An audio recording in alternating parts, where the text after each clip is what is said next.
Hello everyone, अभी एक vacancy के रिगार्डिंग अपडेट है और अपडेट है दिल्ली पुलिस कांस्टेबल की। ठीक है, ये कांस्टेबल की वैकेंसी जो थी पहले एसएससी लेती थी, बट इस बार एसएससी नहीं लेगी और इस बार खुद दिल्ली पुलिस का रिक्रूटिंग सेल जो है वो इसका एग्जाम करवाएगी। तो अभी वैकेंसी का नोटिफिकेशन डिटेल नहीं आया है, बट जो इंफॉर्मेशन आया है आरटीआई के थ्रू आया है, उसमें सारा चीज बता दिया है कितना वैकेंसी आएगा, इंडिविजुअल मेल का वैकेंसी कितना है, फीमेल का वैकेंसी कितना है। और उससे जस्ट पहले जो अभी एग्जाम सितंबर में हुआ है इसका, उसमें जो नोटिफिकेशन में जितना डिटेल था, चांसेस है सारे वहीं रहेंगे। हो सकता है कुछ बदलाव किया जाए क्योंकि अब एजेंसियां चेंज हो गई है, मगर आप मान के चलिए जो वैकेंसी जैसे पहले हुआ करता था एग्जाम वैसे ही होगा। तो चलते हैं बारी बारी आरटीआई में क्या रिप्लाई आया और जो इसका प्रीवियस में क्या क्या पैटर्न था वो सारी चीज को अभी हम डिस्कस करते हैं। ठीक है, चलिए सबसे पहले ये जो आपको टोटल नंबर ऑफ वैकेंसी जो बताया गया है, ये है आपका 6433 वैकेंसी बताया गया है। ठीक है, और यहां पे मेल और फीमेल का इंडिविजुअल वैकेंसी होता है, तो मेल का वैकेंसी आपको 4310 है और फीमेल का वैकेंसी आपको 2123 बताया गया है। बट वैकेंसी बढ़ता भी है और घटता भी है, मगर घटने की चांस इस फेज में कम है। ठीक है ना, क्योंकि 10 लाख वाला ड्राइव सुन रखे हैं ना आप लोग। चलिए तो अब चलिए आगे और क्या है इसमें। अब आगे इसका पे स्केल क्या होता है, इसका पे स्केल होता है ये लेवल 4 का जॉब है। ठीक है, इसका बेसिक 25,500 से लेके 81,100 तक बनती है। ठीक, अब चलिए सर आगे और क्या है। आगे इसका एज लिमिट का जब बात करेंगे तो एज लिमिट 18 से लेके 25 तक इसका एज लिमिट है। ठीक है, ये किसका है, ये यूआर का एज लिमिट है। और एज पर रूल जो रिलैक्सेशन सबको मिलता है, ओबीसी एससी एसटी को, ओबीसी को 3 और एससी एसटी को 5 ईयर का वो मिलेगा ही मिलेगा, और जिनका भी मिलता है वो एज पर रूल मिलेगा। ये मैंने यूआर का एज लिख रखा है कितना, 18 से 25। डन, चलिए आगे है। अब देखिए सर इसमें क्वालिफिकेशन क्या क्या चाहिए। ठीक, क्वालिफिकेशन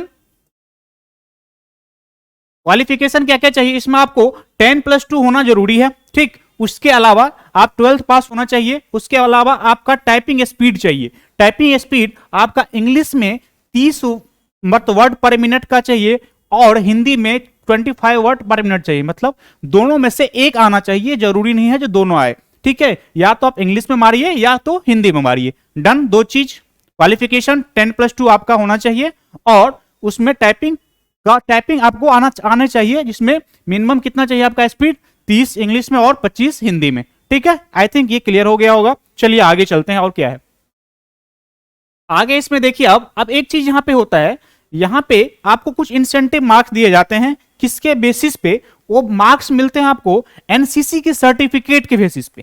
ठीक है, ये एनसीसी के सर्टिफिकेट जो है ना, ये 3 टाइप के सर्टिफिकेट यदि आपके हैं तो उसमें आपको क्या मिलते हैं, आपको इंसेंटिव मिलते हैं, मतलब एक्स्ट्रा मार्क्स मिलते हैं। यदि आपके पास एनसीसी सी सर्टिफिकेट है तो आपको 5% of the maximum marks of examination आपको क्या नंबर मिलेंगे। मतलब यदि एग्जाम 100 नंबर के हो रहे हैं तो आपका उसका 5% मतलब 5 नंबर आपको ऐड कर दिया जाएगा, जो जिसके पास नहीं है उससे ज्यादा। मतलब जितना नंबर आप लाए, मान लो आप 65 नंबर लाए तो उसमें आपको 5 नंबर दे दिया जाएगा, आपको नंबर को 70 कर दिया जाएगा। उसके बाद आपका मेरिट बनेगा कब, यदि आपके पास एनसीसी के सी सर्टिफिकेट है। ठीक है, एनसीसी के कितने, सी सर्टिफिकेट है। यदि आपके एनसीसी के बी सर्टिफिकेट है तो आपको 3% मार्क मिलेगा मैक्सिमम मार्क्स का, मतलब 3 नंबर मिल जाएगा आपको। ठीक है, यदि 100 नंबर का एग्जाम होगा। यदि एनसीसी ए सर्टिफिकेट है तो आपको 2% आपका मार्क्स उसमें ऐड कर दिया जाएगा, तब आपका क्या बनेगा, मेरिट बनेगा। आई थिंक ये बात क्लियर हो गई होगी। चलिए अब आगे है स्कीम ऑफ एग्जामिनेशन क्या है, देख लीजिए आप। स्कीम ऑफ एग्जामिनेशन है, देखिए पहला जो होगा कंप्यूटर बेस्ड टेस्ट होगा, इसमें आपका 100 मार्क्स का होगा। ठीक है, computer based exam by SSC अब नहीं रहा, एसएससी नहीं करवाएगी, ये एग्जाम आपको अब दिल्ली पुलिस ही करवाएगी। ठीक है, तो ये 100 मार्क्स का होगा आपका सीबीटी 1। उसके बाद आपका physical endurance and measurement test होंगे, और पीटीएमटी बाय दिल्ली पुलिस पहले भी लेती थी और अब भी लेगी, तो ये क्या हो गया, क्वालिफाइंग नेचर का है। उसके बाद टाइपिंग टेस्ट ऑन कंप्यूटर जो मैंने बताया, वो दिल्ली पुलिस द्वारा पहले भी लिया जाता है, अब भी लिया जाएगा। कितना नंबर का है, 25 नंबर को होगा। उसके बाद computer formatting test by Delhi police से पहले लिया करता था, अब भी लेगा, और वो क्वालिफाइंग नेचर का होगा। ठीक है, ठीक, ये जो है, ये जो पहले अभी जस्ट पहले एग्जाम हुआ है उसका ये क्या है, ऐसे ऐसे आया था। अब होप कर रहे हैं जो सेम चीज रहेगा, ठीक है। यदि होगा बदलाव थोड़ा इधर उधर हो सकता है, बात समझ में आ रहा है। मैं ये नहीं बता रहा हूं अभी नोटिफिकेशन आ गया है उसके मुताबिक है, नोटिफिकेशन नहीं आया है। आरटीआई की रिप्लाई के थ्रू हमको वैकेंसी के नंबर की पता चली है, और आरटीआई में ये भी नहीं बताया गया है जो वैकेंसी का डेट कब है वो नहीं बताया गया है। बट आप एक्सपेक्ट कर सकते हैं विद इन जनवरी आपका वैकेंसी आ जाएगी, और ये एग्जाम का पैटर्न फॉलो किया गया है, ठीक है। चलिए अब ये एग्जाम जो होगी ये टोटल 90 मिनट का एग्जाम होगा, ठीक है, और 100 मार्क्स का होगा, ठीक। और नेगेटिव 1/4 आपका होगा, ठीक है। यहाँ पे 0.5 मार्क्स लिख लिया इच रॉन्ग क्वेश्चन, ये नहीं होगा, यहाँ पे 1/4 होगा। यदि एक नंबर का रहेगा तो 1/4 मतलब 0.2 होगा। यदि क्वेश्चन का नंबर 2 कर दिया जाएगा तो 0.5 होगा, मतलब ये 0.25 होगा यदि एक नंबर का होगा तो, ठीक है। चलिए अब आगे करते हैं। अब CBT 1 में क्या क्या सब्जेक्ट है उसका वेटेज थोड़ा देख लीजिए, ठीक। अब देखिए यहां पे जनरल अवेयरनेस आपका 20 क्वेश्चन रहेंगे और 20 मार्क्स का रहेंगे। क्वांटिटेटिव एप्टीट्यूड आपका 20 क्वेश्चन 20 नंबर के।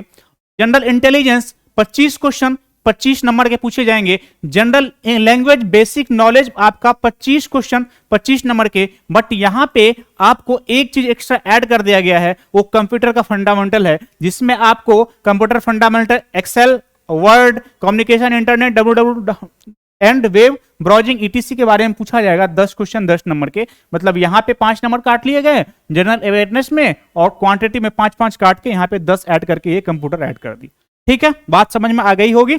चलिए अब